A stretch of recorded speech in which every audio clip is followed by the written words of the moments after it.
Buenas tardes. Se nos agotó la batería y en realidad el video anterior era bastante extenso, entonces retomamos esta exposición sobre las fuentes del derecho internacional público. Habíamos ya explicado los principios generales del derecho internacional y nos tocaba explicar lo que eran las decisiones judiciales y la doctrina de los publicistas como fuente del derecho.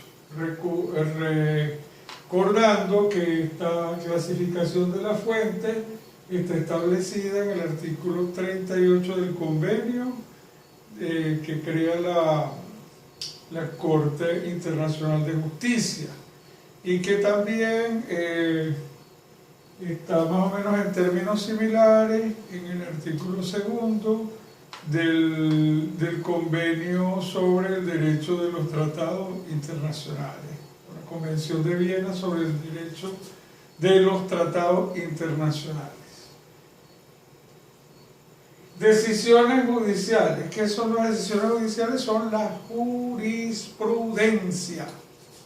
La jurisprudencia de aquellos órganos creados por la comunidad internacional, es decir, por la diversidad de sujetos de derecho internacional público que tienen la capacidad de crear estos convenios y que han establecido en ellos órganos jurisdiccionales, como es el caso de la Corte Internacional de Justicia, como la Corte Interamericana de Derechos Humanos, como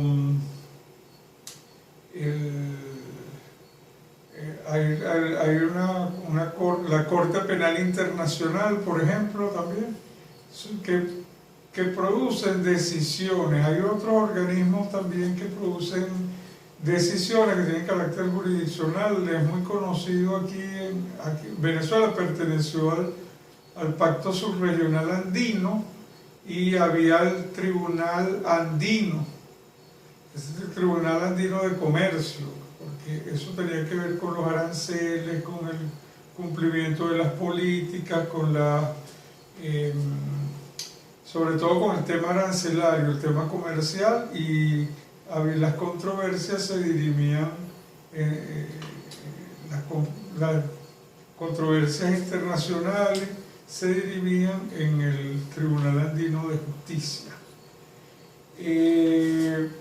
Esas decisiones judiciales son fuentes de derecho porque muchas veces establecen precedentes que son tan significativos, precedentes o cambios de línea jurisprudencial que crean como fuente secundaria instituciones que van a ser recogidas por los diversos pactos internacionales, por los diversos convenios y tratados internacionales. Voy a poner un ejemplo.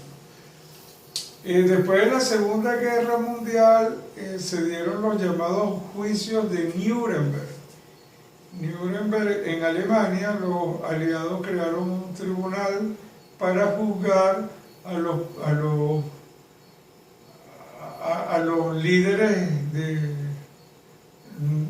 los líderes nazis, de la Alemania nazi, por las atrocidades cometidas durante la Segunda Guerra Mundial, como por el capítulo ese tan lamentable que conocemos como el Holocausto, que fue la persecución y prácticamente el martirio de millones de judíos, y todas las diferentes atrocidades que se cometieron en la Segunda Guerra Mundial, que obviamente a lo mejor no fueron exclusividad de los nazis, sino que los aliados también las habrán cometido, pero como muchas veces las cosas las hace el que gana la guerra. Y entonces ahí fueron enjuiciados esos juicios de Nuremberg, que son muy estudiados, que son fuentes de derecho internacional, sobre todo en materia humanitaria.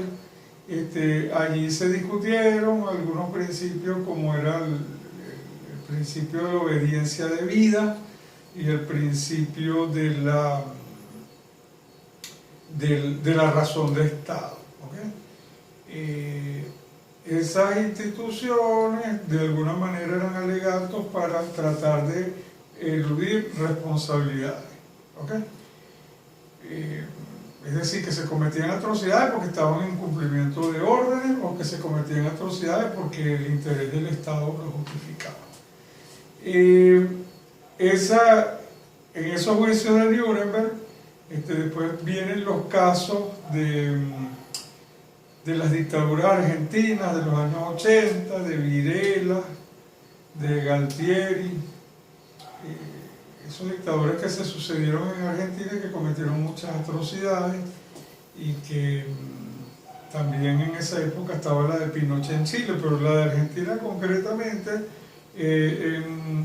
ellos establecieron una ley de olvido y la ley de obediencia debida y cosas así, pero esas instituciones a los pocos años fueron revertidas y esas personas fueron llevadas a juicio porque los convenios internacionales ya no admitían, o sea, la comunidad internacional no admite que se invoque la obediencia debida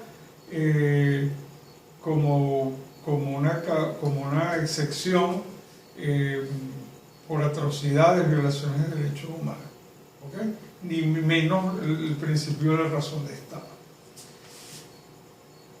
Entonces vemos como esas decisiones, las decisiones que fueron dictando los tribunales en materia de derechos humanos, especialmente los órganos internacionales, nutrieron el derecho internacional público en materia de derechos humanos.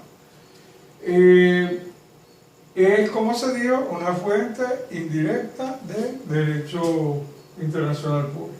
Tenemos también la doctrina de los publicistas, pero ese tema hay que abordarlo, porque la doctrina de los publicistas es la de los tratadistas, las personas que escriben derecho internacional público. Yo por acá tengo un libro que se llama Derecho Internacional del Medio Ambiente, escrito por José Juste Ruiz, de Editorial McGraw-Hill. Y bueno, este es un tratado sobre derecho internacional del medio ambiente. Las opiniones de este autor pueden contribuir de manera indirecta a la formación de nuevos convenios en materia medioambiental. Entonces, fuente indirecta de derecho internacional público. Pero la doctrina, no solo la doctrina de los publicistas en sentido estricto, sino que hay en sentido amplio, tenemos una doctrina que llamaremos corporativa o administrativa. La doctrina de los tratadistas sería como la doctrina científica, pero hay una doctrina administrativa, y este tema se va a vincular a los organismos internacionales en la formación del derecho internacional.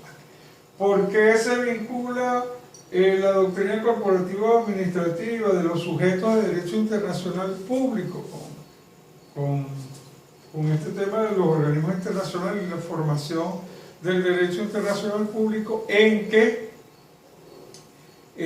lo voy a explicar de esta manera. Los organismos internacionales producen decisiones a través de diferentes actos, producen pronunciamientos, exhortaciones, resoluciones. Por ejemplo, las Naciones Unidas producen resoluciones. Entonces uno oye hablar en los noticieros la resolución número tanto sobre el problema de Palestina, el Medio Oriente, Israel y todas esas cosas.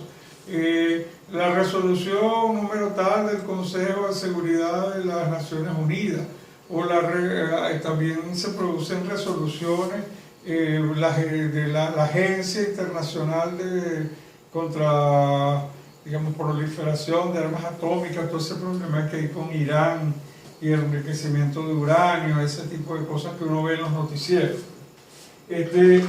Los países los organismos internacionales tienen una diversidad de instrumentos o producen una diversidad de instrumentos en el marco de convenios, porque esos organismos internacionales son creados convencionalmente por los estados partes y los convenios que ellos emiten son suscritos y ratificados por los países que forman parte de esos convenios.